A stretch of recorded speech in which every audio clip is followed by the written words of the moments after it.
Hello everyone, আসসালামু আলাইকুম। আজকের এই ডিজাইনটা তৈরি করার জন্য আমি প্রথমে দেখুন কামিজ কেটে নিয়েছি। আর এইখানে পুটের মাপ নিয়েছি, মানে কাঁধ হচ্ছে 14 ইঞ্চি, হাফ ইঞ্চি বেশি নিয়েছি, তাহলে 7.5 ইঞ্চি নিয়েছি। এবং এদিকে আরমহলও কেটেছি। পরে আমি একটা পার্ট বের করে তালপাট কেটে নেব। এখানে 2.5 ইঞ্চি চওড়া করে আমি পুট গলার মাপটা নিচ্ছি, ঠিক আছে। এখন আপনারা যদি শুকনাদের জন্য তৈরি করেন সেক্ষেত্রে 2.5 ইঞ্চি নেবেন, কারণ হচ্ছে এটা যেহেতু আরও পাইপিং যাবে, গলাটা ছড়িয়ে যাবে না। তারপরে হেলদিদের জন্য তৈরি করলে 3 ইঞ্চি নেবেন। আর যদি মিডিয়ামদের জন্য তৈরি করেন তবুও 2.5 ইঞ্চি নেবেন। বাচ্চাদের জন্য তৈরি করলে 2 ইঞ্চি নেবেন, ঠিক আছে। এখন এটা হাফ ইঞ্চি ডাউন করে কেটে নেওয়ার পরে আমি পিছনের পাটটা বের করে নিচ্ছি। পিছনের পাটটা বের করে নিয়ে আমরা সামনের পাটে তালপাটটা কেটে নেব। দেখতে পাচ্ছেন মার্ক করাই আছে। এখানে আমরা প্রথমে আরমহলের জন্য কাটিং করার পরে এখানে 1.25 ইঞ্চি ডাউন করে মার্ক করেছি এখানটায়। সেই 1.25 ইঞ্চি বরাবর আমরা গোল শেপ করে তালপাটটা কেটে নেব, ঠিক আছে। তো কেটে নেওয়ার পরে এখন আমরা পেস্টিং নিয়ে নেব।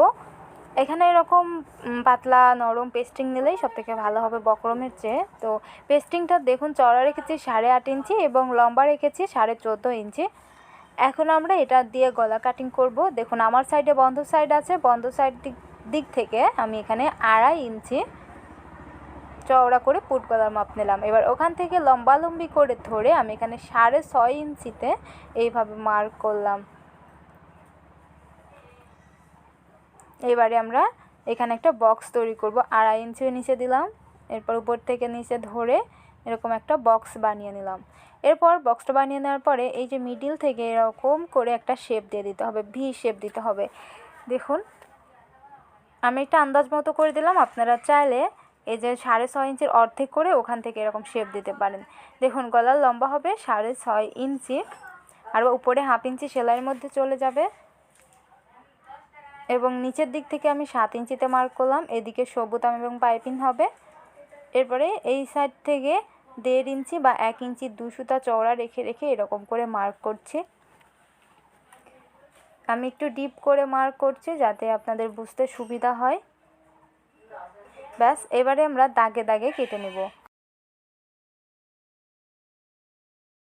এই বরাবরই শেষ করলাম। নিচের দিকে দেখুন কাটিনি, জাস্ট একটু মার্ক করা আছে, ওখানে সেলাইয়ের পরে কেটে দিব। আমি মিডিল দিয়ে আবারও চক দিয়ে মার্ক করে নিচ্ছি। আপনারা চাইলে এখানে কলম দিয়ে সুন্দর করে এরকম করে মার্ক করে নিতে পারেন। এরপরে ওই কলমের কালির উপর দিয়ে সেলাই করে দিবেন, এতে করে সেলাইও সোজা হবে, আবার নিচে এলোমেলোও হয়ে যাবে না।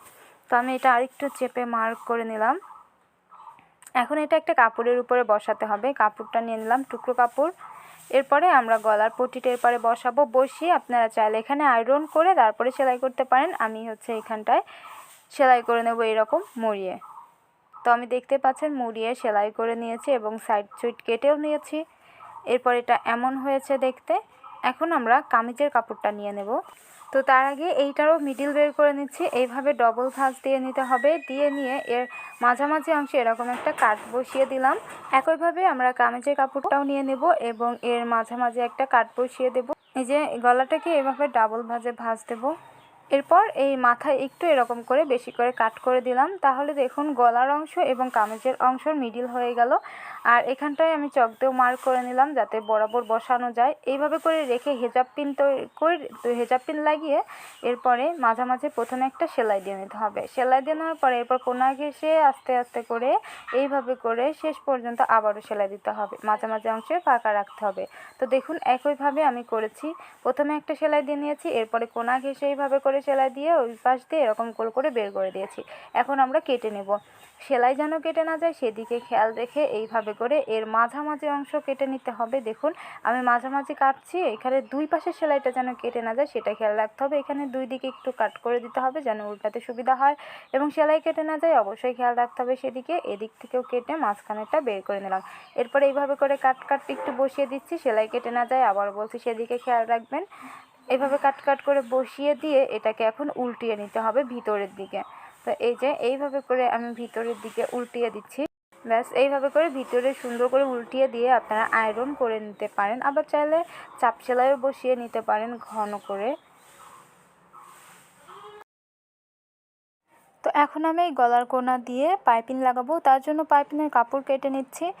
এখানে আমি 2 ইঞ্চি চওড়া করে পাইপিংয়ের জন্য কাপড় কাটছি। এইরকম করে এটাকে ডাবল ভাঁজে মুড়িয়ে নেব। একটা একটা করে এভাবে করে কাটিং করে নিচ্ছি, পরে জয়েন দিয়ে এটাকে বড় করে নেব। আমার যেই টুকরো কাপড় ছিল সেই কাপড় দিয়ে করছি। এভাবে করে কেটে নিচ্ছি অনেকগুলো। ব্যাস, এবার এটাকে জয়েন দিতে হবে ঠিক এইভাবে, একটা রেখে তার উপর এটা এইভাবে করে রাখতে হবে। সেলাই করে উল্টিয়ে দিলে দেখুন জয়েন হয়ে যাবে। একইভাবে এইভাবে করে বড় করে জয়েন দিয়ে নিয়েছি, দেখতেই পাচ্ছেন। এই যে এখন এটাকে এইভাবে ডাবল ফোল্ড করে কোনা ঘেঁষে সেলাই দিয়ে নিয়েছি, দেখুন এই যে আটকিয়ে নিয়েছি। এবার এটাকে আমরা গলার সঙ্গে অ্যাটাচ করব কিভাবে, দেখুন কামিজের কাপড়টাকে রেখে সোজা সাইড করে রাখতে হবে। এর উপরে এটা এইভাবে করে রেখে কোনা ঘেঁষে সেলাই করতে হবে, ঠিক সেলাইয়ের উপর দিয়ে, আমরা যে সেলাই দিয়ে আটকে নিলাম ওর উপর দিয়ে দিতে হবে।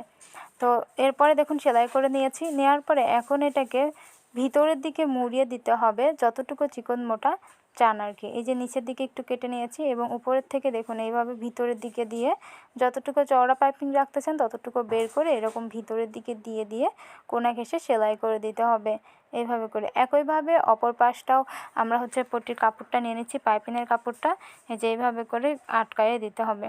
তো আমি দুইটা পাশে দেখুন একইভাবে সেলাই করে আটকিয়ে নিয়েছি এবং পাইপিং লাগানো হয়ে গিয়েছে। এখন আমরা ভিতরের পট্টিটা অ্যাটাচ করব, তার জন্য এখানে 3.5 ইঞ্চি চওড়ায় কাপড় নিয়েছি। এভাবে 2 ভাঁজে ভাঁজ দিয়ে ভিতরের দিকে দিয়ে দিচ্ছি, দিয়ে এইরকম করে রেখে কোনা ঘেঁষে সেলাই করে আটকিয়ে দিব।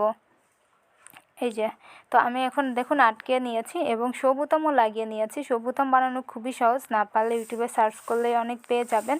জাস্ট একটা বোতাম দিয়ে উপরে কাপড় দিয়ে পেঁচিয়ে বেঁধে দিয়ে এটা সেলাই করে নিয়েছি এবং দেখতে পাচ্ছেন সুন্দরভাবে রেডি হয়ে গিয়েছে।